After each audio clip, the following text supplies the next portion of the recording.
Hari ini kita masuk dalam seri ke-17, Kunci Ezra dalam Meraih Terobosan. Hari ini kita ada dalam kitab Ezra, Bapak Ibu Saudara, kita sudah berjalan cukup panjang. Kita sudah melalui banyak kitab-kitab, dan hari ini kita ada dalam kitab Ezra. Sebelum kita membahas firman Tuhan, maka kita akan melihat sekilas tentang latar belakang siapa itu Ezra. Yang pertama, Ezra adalah seorang imam dan seorang yang ahli dalam kitab Taurat Musa.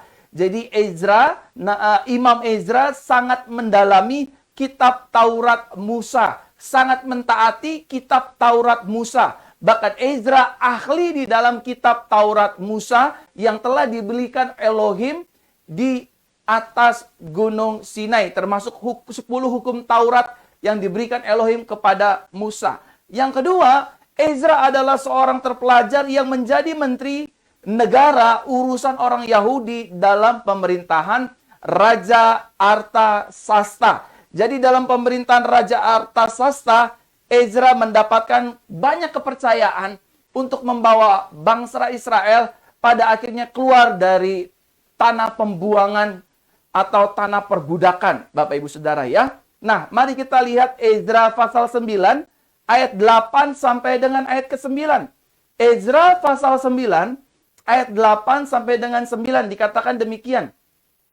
Dan sekarang kemurahan telah ditunjukkan Yahweh Elohim kami untuk membiarkan kami pergi dan membawa serta menempatkan kami ke tempat kudus sehingga Elohim kami mencelikan mata kami dan memberi kami sedikit kelegaan dalam perbudakan. Sebab kami dahulu adalah budak, Elohim kami tidak meninggalkan kami dalam perbudakan, tetapi telah menunjukkan kebaikan yang besar kepada kami di hadapan raja-raja Persia dan membangkitkan kami untuk membangun bait Elohim dan menegakkan kembali reruntuhannya dan untuk memberi tembok perlindungan kepada kami di Yehuda dan di Yerusalem. Bapak Ibu Saudaraku terkasih dalam Tuhan yang saya kasihi, kesalahan dan kegagalan dalam meraih terobosan bukanlah akhir dari segalanya. Amin. Sekali lagi saya ulangi Bapak Ibu Saudara. Yang namanya kesalahan dan kegagalan dalam kita meraih terobosan dan keberhasilan bukanlah akhir dari segalanya. Karena begini Bapak Ibu Saudaraku terkasih dalam Tuhan. Banyak orang Kristen, banyak orang percaya ketika dia mengalami kegagalan, ketika dia membuat kesalahan, maka dia cenderung memvonis hidupnya. Maka dia cenderung mempersalahkan dirinya. Wah, saya salah. Berarti saya udah nggak bisa lagi dipakai nih. Wah, saya jatuh.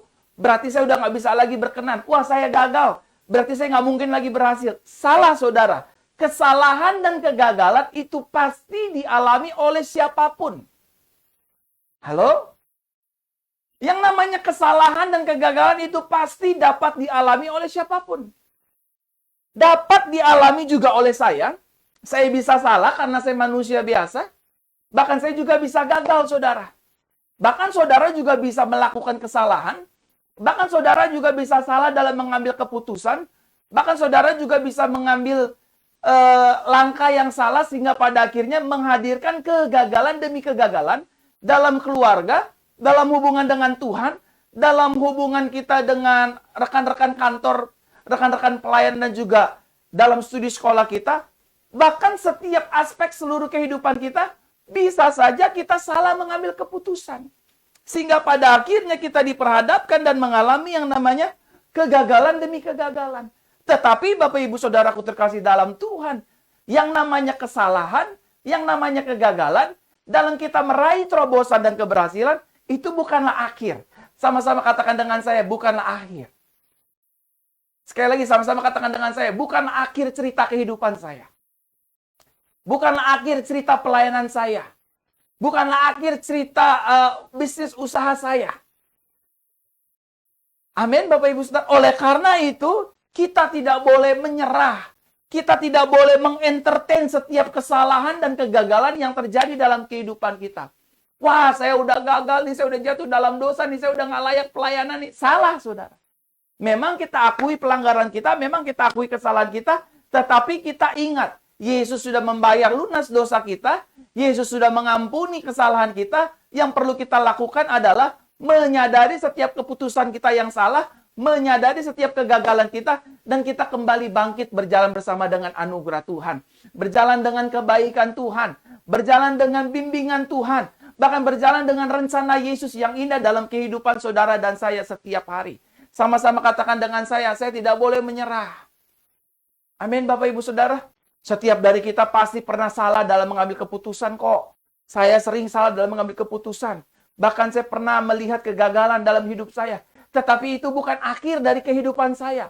Karena saya tahu kita bisa gagal, kita bisa salah. Tetapi puji Tuhan, saudara dan saya memiliki Tuhan yang setia. Tuhan yang tidak gagal. Tuhan yang selalu memberikan kemenangan. Tuhan yang selalu menerima kita apa adanya. Bahkan Tuhan yang selalu membuka tangannya dan berkata kepada kita, mari hai kamu yang letih sudah beban berat, aku akan memberikan kelegaan kepadamu. Dan aku akan mengajarkan hidupmu ketetapan-ketetapan firmanku. Itu kata firman Yesus, saudara. Bapak Ibu Saudaraku terkasih dalam Tuhan. Bagi kita orang percaya yang sudah hidup di dalam anugerah, kegagalan dan kesalahan yang kita ambil, keputusan yang salah yang kita ambil, kita bisa pakai, kita bisa pergunakan untuk menjadi pemicu, menjadi pelajaran yang baru buat hidup kita. Wah, waktu bisnis kemarin saya dicia orang. Waktu bisnis kemarin uang saya diambil orang, Pak Pendeta. Waktu saya pelayanan kemarin saya dikhianati oleh pelayan-pelayan Tuhan yang saya melayani sama-sama. Wah, saya belajar, akhirnya saya mengerti. Oh, kalau bisnis tuh harus begini. Oh, kalau pelayanan tuh harus begini. Oh, kalau bekerja tuh harus begini. Akhirnya kita diajari itu. Saudara, kita diajari oleh Tuhan dari setiap kesalahan dan kegagalan kita. Tapi iblis coba ingin mengambil setiap kegagalan kita, setiap keputusan kita yang salah untuk menyerang iman percaya kita. Sehingga pada akhirnya kita merasa feeling guilty, merasa tertuduh, merasa berdosa, merasa bersalah. Wah, saya udah salah nih selingkuhin istri saya nih, saya udah nggak layak lagi nih. Ya udahlah, cerai aja lah. Nah, akhirnya kan kita diminta untuk bercerai, saudara. Padahal enggak. Kalau kita menyadari Tuhan itu baik, sudah mengampuni kita, dan kita menyadari, saya salah Tuhan. Saya udah pukul istri saya udah nelantarin istri saya udah nelantarin anak-anak saya. Minta ampun ya Tuhan. Saya mau kembali lembutkan hati istri saya, lembutkan hati suami saya. Tuhan pulihkan saya. Dan saya percaya Tuhan akan pulihkan. Amin. Jangan pernah kasih celah oleh setan. Jangan pernah kasih lubang kecil kepada setan. Amin, saudara. Jangan pernah kasih celah buat setan. Mari kita tutup rapat-rapat dengan anugerah dan kemurahan Tuhan. Saudaraku terkasih dalam Tuhan. Setiap dari kita punya kesalahan dan kegagalan. Tetapi, kesalahan dan kegagalan bukan akhir dari kehidupan kita. Jangan mau dibodoh-bodohi setan. Jangan mau dibodoh-bodohi iblis. Jangan mau hidup kita diintimidasi. Kamu kan dulunya mantan narkoba. Kamu kan dulunya wanita malam dan lain sebagainya. Jangan mau, sudah. Ya dulu, itu dulu. Sekarang saya di dalam Kristus adalah ciptaan yang baru, yang lama sudah berlalu. Dalam Kristus saya dimerdekakan. Dalam Kristus saya sudah dilayakan. Dalam Kristus saya menerima janji. Di dalam Kristus saya melihat berkat-berkat Tuhan tercurah atas kehidupan saya. Saudaraku terkasih dalam Tuhan. Imam Ezra menjadikan setiap kesalahan dan kegagalan bangsa Israel sebagai sebuah pelajaran. Imam Ezra melihat bangsaku ini bangsa yang degil. Israel adalah bangsa yang tegar tengkuk. Israel adalah bangsa yang tidak mau menyembah kepada Yahweh atau kepada Elohim. Israel lebih senang menyembah dewa-dewa berhala bangsa-bangsa lain. Inilah yang membuat murka Tuhan pada zaman itu. Tapi Ezra memperbaiki kesalahan, keputusan yang salah diambil oleh bangsa Israel. Dan memperbaiki kegagalan-kegagalan umat Israel. Imam Ezra memperbaiki kesalahan setiap tingkah laku tua-tua Israel, umat Israel di hadapan Tuhan. Ezra memberikan hidupnya bagi Tuhan untuk membawa bangsa yang gagal, bangsa yang salah ini kepada Tuhan kembali. Nah, saudaraku terkasih dalam Tuhan, hari ini kita akan melihat bagaimana Ezra meraih kunci keberhasilannya, membawa kembali umat yang dibuang oleh Tuhan itu sendiri ke negeri pembuangan. Dikembalikan ke negeri di mana mereka berasal. Mari kita lihat Bapak Ibu Saudaraku terkasih dalam Tuhan, kunci keberhasilan Imam Ezra dalam meraih terobosan. Lihat Ezra pasal 7. Ezra pasal 7 ayat 9. Ini kunci yang pertama Bapak Ibu Saudaraku ya. Pada hari pertama di bulan pertama ia mulai meninggalkan Babylon. Dan pada hari pertama bulan kelima ia tiba di Yerusalem. Sebab tangan Elohim yang baik menaunginya. Kunci yang pertama Ezra adalah dalam meraih terobosan. Yang pertama, hidup Imam Ezra dinaungi oleh tangan kuasa Elohim. Sama-sama katakan dengan saya, hidup saya dinaungi oleh kuasa tangan Elohim. Amin. Saudaraku terkasih dalam Tuhan, kunci keberhasilan Ezra adalah yang pertama, hidupnya dinaungi kuasa Tuhan. Ezra nggak merasa dirinya seorang imam, Bapak Ibu Saudara. Ezra nggak merasa dirinya sebagai seorang yang ahli kitab. Ezra nggak merasa dirinya sebagai orang yang paling tahu tentang Taurat Tuhan. Dia sadar kalau saya ada sebagaimana saya ada. Dia sadar kalau sehari ini saya bisa berjalan dalam anugerah Tuhan. Itu karena tangan Tuhan yang kuat, yang menopang saya, yang melindungi saya, yang menaungi saya. Hari ini saya ingin sampaikan kepada jemaat Tuhan yang menyaksikan live streaming ini. Bapak Ibu Saudaraku terkasih dalam Tuhan. Kalau Bapak Ibu Saudara ingin melihat bisnis Bapak Ibu Saudara diberkati.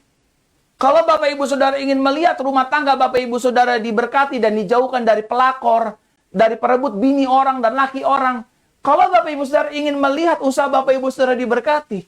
Kalau ingin Bapak Ibu Saudara melihat pelayanan Bapak Ibu Saudara diberkati dan lain sebagainya diberkati. Pastikan betul hidup kita dinaungi oleh tangan Yesus Kristus. Oh, bersyukur kita punya kekayaan. Bersyukur kita punya teman-teman yang hebat. Bersyukur kita punya kawan-kawan yang punya pangkat, kedudukan, nama. Tetapi sebagai anak Tuhan, spokespersonnya Jesus, saya ingin sampaikan kepada jemaat Tuhan yang menyaksikan live streaming ini. Kalau hidup saudara dan hidup saya dinaungi oleh kuasa tangan Yesus, dinaungi dengan kuasa tangan Elohim, sama seperti Ezra hidupnya dinaungi kuasa Tuhan. Orang mau jatuhin kita, orang mau fitnah kita, orang 1000 mau jatuhan kita, mau jelekan kita. Di depan kita ada 1000 orang menjatuhkan kita. Di belakang kita ada 1000 orang memfitnah kita. Di sebelah kiri kita ada 10.000 orang menjatuhkan kita. Di sebelah kiri kita ada 10.000 orang ingin menghancurkan bisnis kita. Di sekeliling kita ada jutaan orang yang ingin membicarakan hidup kita, menghancurkan hidup kita. Selama tangan Tuhan menaungi hidup saudara dan saya, percayalah saudara dan saya akan keluar lebih daripada pemenang. Yang setuju katakan amin. Amin saudara. Salah satu kunci keberhasilan Daud dalam mengalahkan Goliat bukan karena dia mengalahkan pakai 5 batu dan ketapel. Bukan. Karena tangan Tuhan melindunginya. Amin.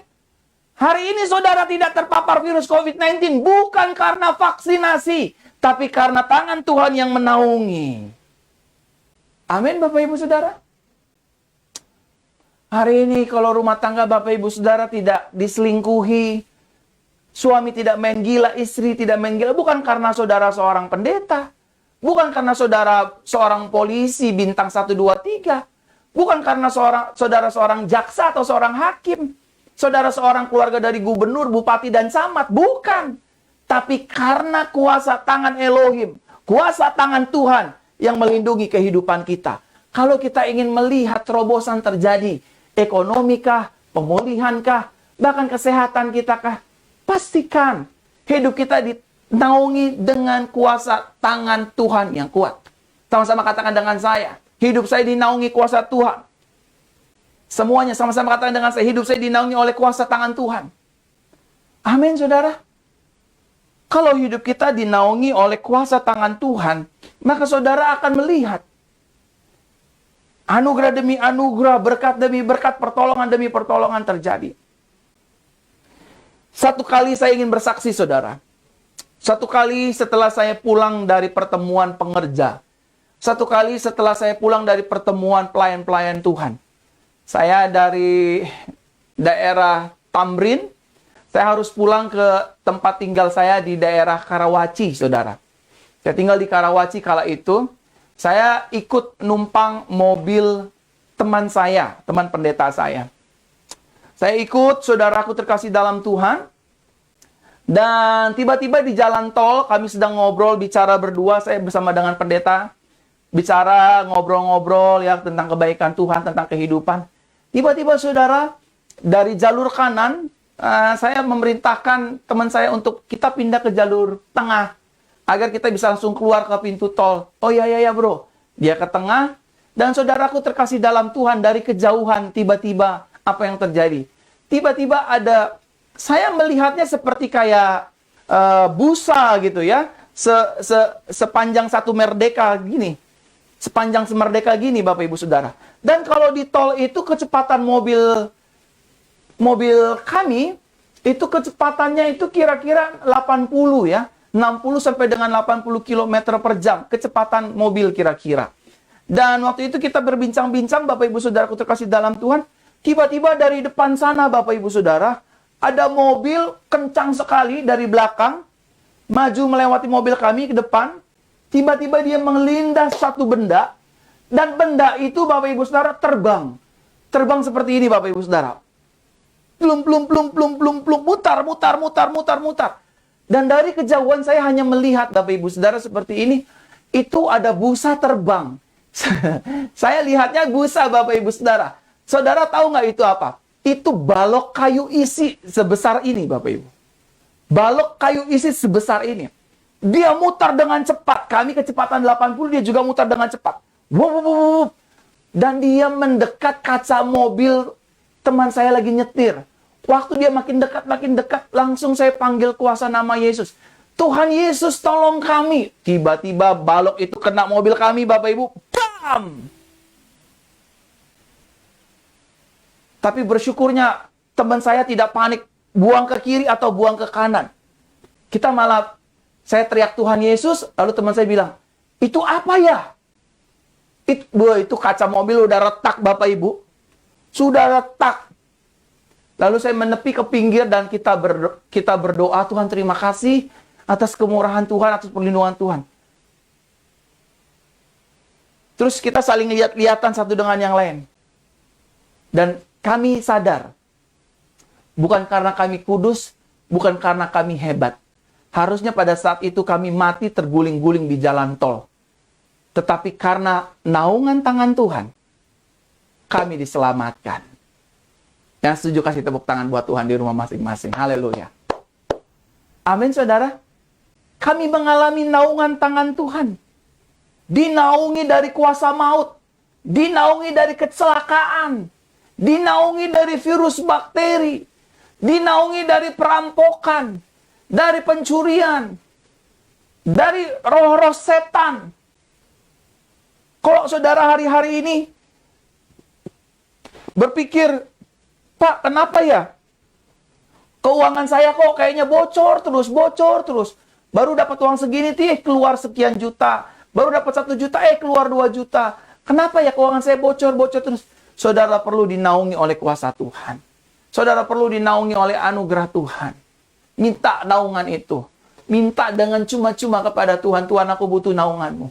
Butuh naungan dalam rumah tanggaku, butuh naungan dalam bisnisku, butuh naungan dalam pekerjaanku, butuh naungan dalam seluruh aspek kehidupanku. Aku butuh dinaungi Tuhan. Aku butuh dilindungi oleh Tuhan. Amin Bapak Ibu Saudara.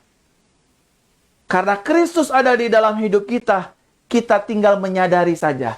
Aku percaya Tuhan, Engkau melindungi hidupku, Engkau beserta dengan hidupku, Engkau membela perkaraku, Engkau menyertai kehidupanku, Engkau tidak meninggalkan kehidupanku. Bahkan apa saja yang Kau perbuat selama Tuhan di dalamku dan aku di dalam Tuhan, maka semuanya akan menjadi berhasil.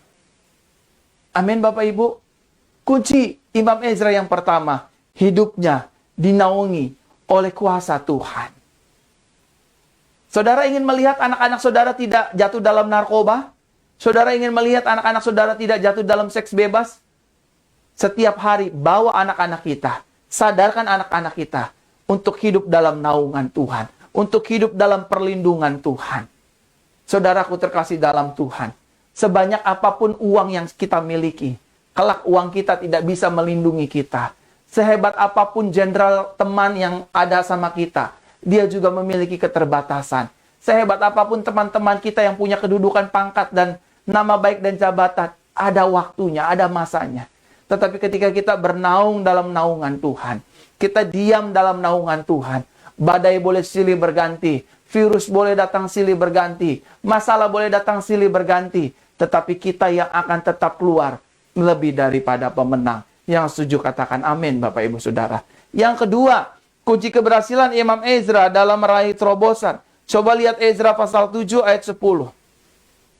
Ezra pasal 7 ayat 10 dikatakan demikian. Ezra telah menetapkan hatinya untuk mengikuti Taurat Yahweh dan melakukannya serta mengajarkan kepada Israel ketetapan-ketetapan dan peraturan-peraturan.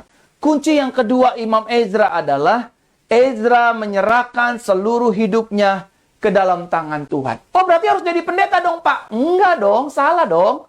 Menyerahkan hidup sepenuhnya ke dalam tangan Tuhan itu enggak harus jadi pendeta dong. Betul nggak? Betul nggak? Kecuali Tuhan panggil, kecuali Roh Kudus teguhkan lewat gembala jemaat, lewat penatua dan lain sebagainya.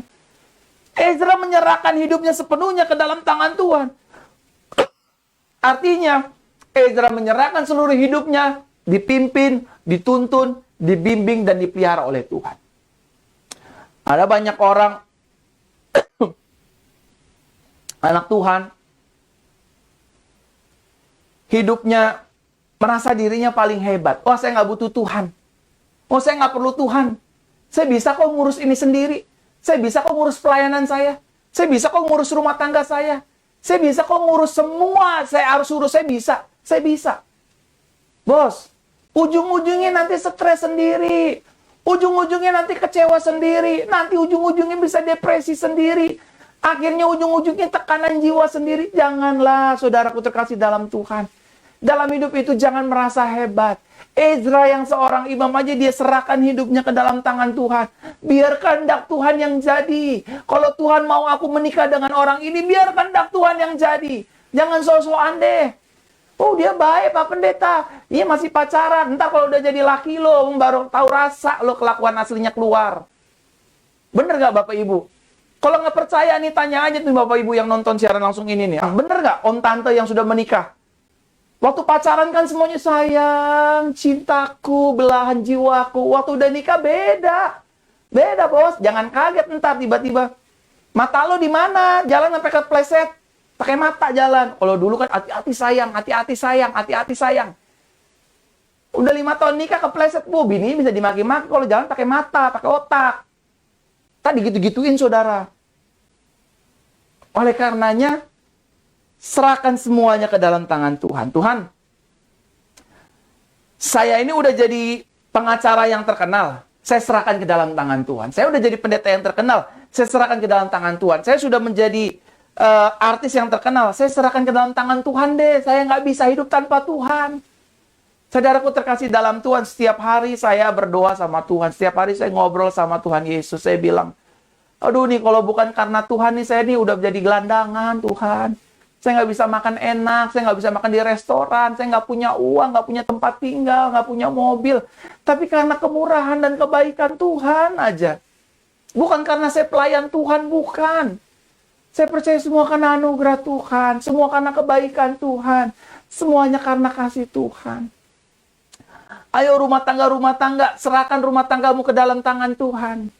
Rumah tangga yang menyertai Yesus di dalamnya, yang dasarnya dibangun atas dasar Yesus, rumah tangga itu akan kuat dan kokoh meskipun seringkali menghadapi badai dan tantangan. Sekali lagi saya ingin sampaikan, rumah tangga yang berazaskan Yesus Kristus sebagai kepala keluarganya. Meskipun dia menghadapi tantangan, rintangan, cobaan, dia akan tetap kuat rumah tangga tersebut.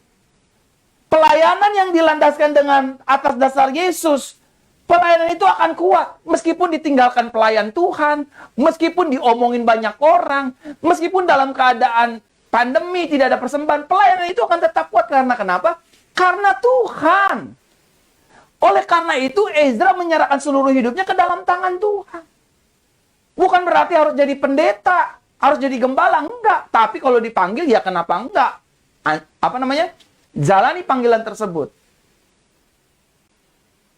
Makanya saya nggak pernah khawatir, Bapak Ibu Saudara. Saya serahkan aja pelayanan saya ke dalam tangan Tuhan. Nanti Tuhan kok yang memberkati keuangan gereja kami. Nanti Tuhan kok yang kirim pelayan-pelayan Tuhan yang baru. Nanti Tuhan kok yang sediakan tempat yang luar biasa. Serahkan ke dalam tangan Tuhan. Kalau tidak serahkan ke dalam tangan Tuhan, kita akan jadi orang yang stres. Sama-sama katakan dengan saya akan jadi orang yang stres. Stres itu akumulasi loh Bapak Ibu Saudara. Tekanan mental jiwa itu akumulasi loh. Dari nilai-nilai kecil, hal-hal kecil yang mengumpuk akhirnya jadi meledak, saudara. Nah, sebelum akumulasi itu seperti bola salju menggulung, perceraian itu akumulasi loh Bapak Ibu. Ya, perceraian itu adalah satu akumulasi. Nggak ada orang baru nikah tiba-tiba, saya mau cerai. Nggak ada. Kerasukan setan ini namanya. Orang habis diberkati pernikahan, terus tiba-tiba, saya minta cerai. Nggak ada. Pasti akumulasi demi akumulasi. Sama juga gitu, orang stres, orang yang tertekan jiwanya, orang yang suka melihat roh-roh halus, itu akumulasi. Orang yang terikat dengan pornografi, orang yang terkena HIV AIDS, itu bukan semerta-merta langsung kena, wah saya kena HIV. Enggak. Akumulasi dari perbuatan-perbuatannya. Makanya sebelum akumulasi itu terjadi, pastikan betul Bapak Ibu Saudara menyerahkan hidup Bapak Ibu Saudara ke dalam tangan Tuhan. Kenapa banyak pelayan Tuhan mundur? Kenapa banyak pendeta-pendeta akhirnya bunuh diri? Gembala-gembala jemaat bunuh diri? Akumulasi stres, saudara. Tekanan hidup, tekanan jiwa. Dibawa sendiri, ditanggung sendiri. Padahal Yesus bilang, mari kepadaku, hai kamu yang letih lesu dan berbeban berat. Saya kalau ada masalah keuangan gereja, saya bilang sama Tuhan, Tuhan Yesus, saya nggak sanggup, Engkau sanggup Tuhan. Udah. Kalau saya diomongin orang, saya bilang, Tuhan Yesus, saya diomongin orang, saya nggak mau balas, saya minta ampun kalau saya punya salah Tuhan. Udah cukup. Nggak usah dipikirin sampai berhari-hari, sehari, 2 hari, 3 hari. Firman berkata, kesusahan sehari cukuplah 1 hari. Karena hari esok memiliki kesusahannya sendiri. Sakit saudara mau sembuh, rumah tangga saudara mau dipulihkan, pastikan serahkan seluruh kehidupan saudara ke dalam tangan Tuhan. Serahin semua ke dalam tangan Tuhan. 1 Petrus 5 ayat 7, ayat kesukaan saya itu berkata demikian. Serahkanlah segala kekhawatiranmu kepada Tuhan karena dialah yang memperdulikan kamu. Kalau saudara menyerahkan ke dalam tangan Tuhan, saudara akan melihat kepedulian-kepedulian Tuhan. Waktu kita tidak menyerahkan masalah kita ke dalam tangan Tuhan saja, Tuhan peduli. Apalagi kita menyerahkan, Tuhan jauh lebih peduli. Tuhan jauh lebih care. Bapak Ibu Saudaraku terkasih dalam Tuhan.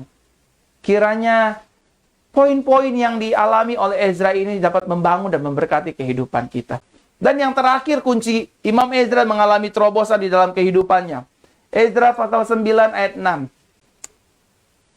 Ezra pasal 9 ayat 6. Dan aku berkata, ya Elohimku, aku sangat malu untuk menedahkan mukaku kepadamu.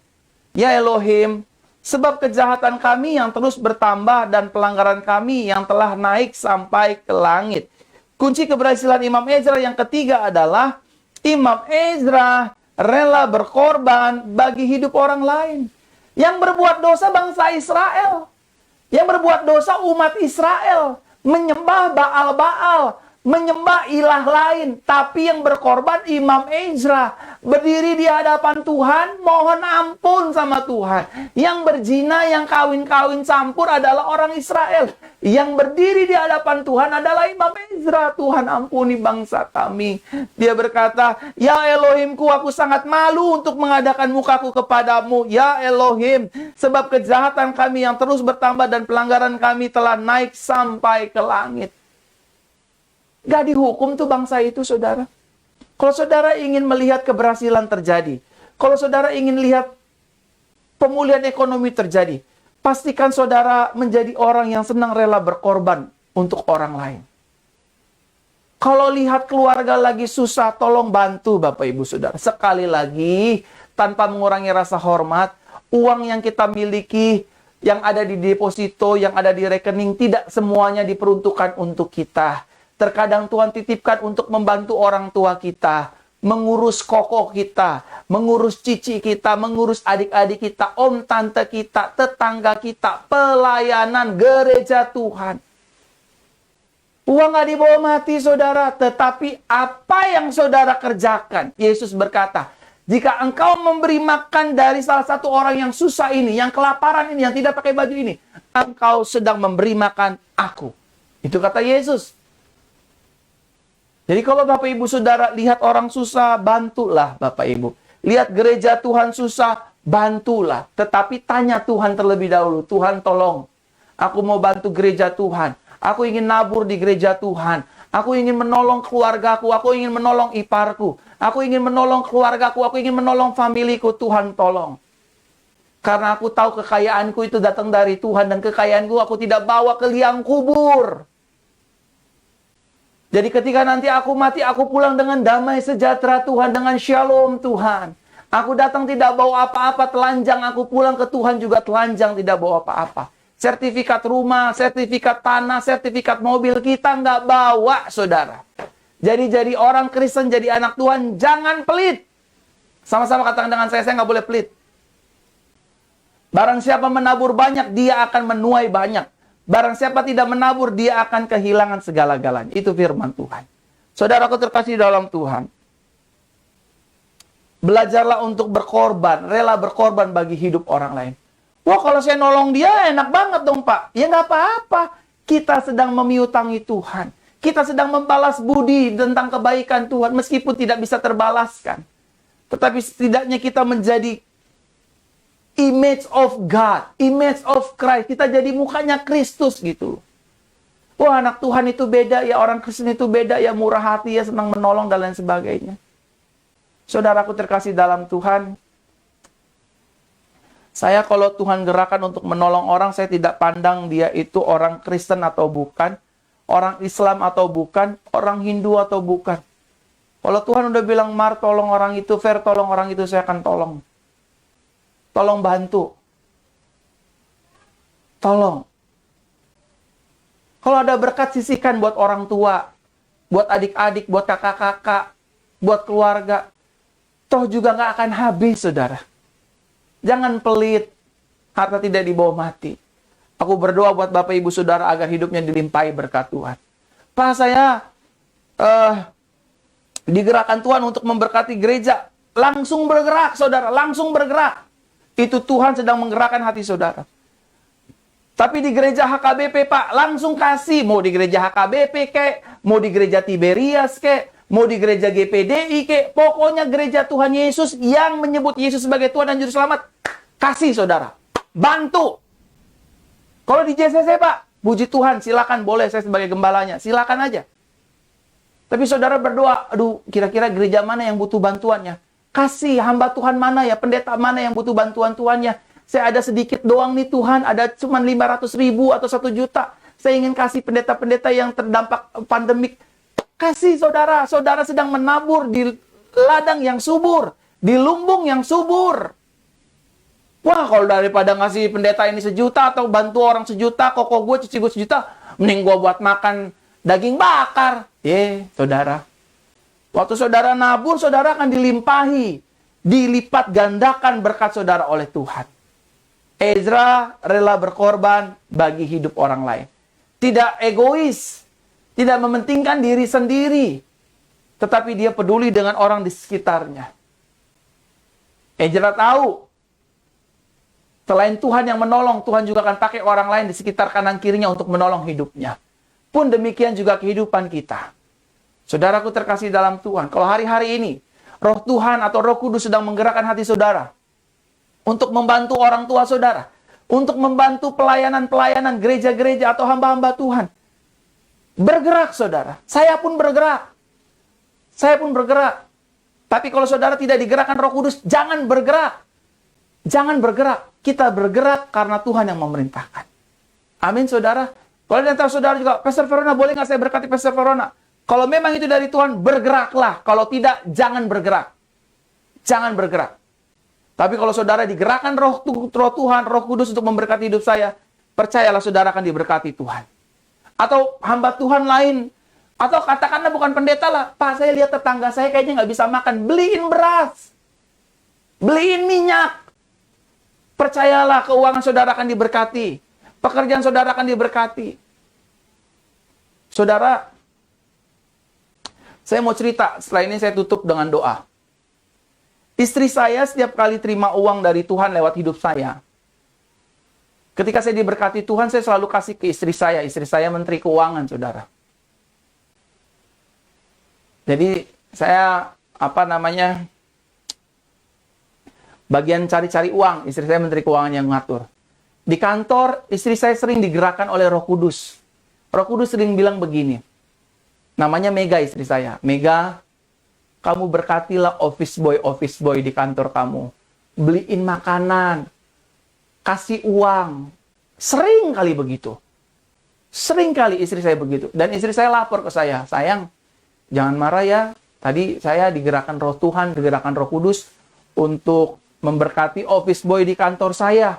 Untuk beliin makanan, untuk kasih uang. Ya nggak banyak, cuma 50.000, cuma 100.000, nggak banyak saudara. Tapi itulah dia bergerak, dia rela berkorban bagi banyak orang. Sampai hari ini berkat istri saya tidak kekurangan. Kami tidak kemiskinan, saudara. Sampai hari ini kalau ada office boy, di kantornya dikasih makan, dikasih uang 50.000 buat ongkos. Saling berbagi, saudara. Amin, saudara. Kalau saudara yang menyaksikan live streaming ini, enggak, saya nggak mau. Ya udah, jangan dipaksakan. Segala sesuatu yang dipaksakan akan pecah.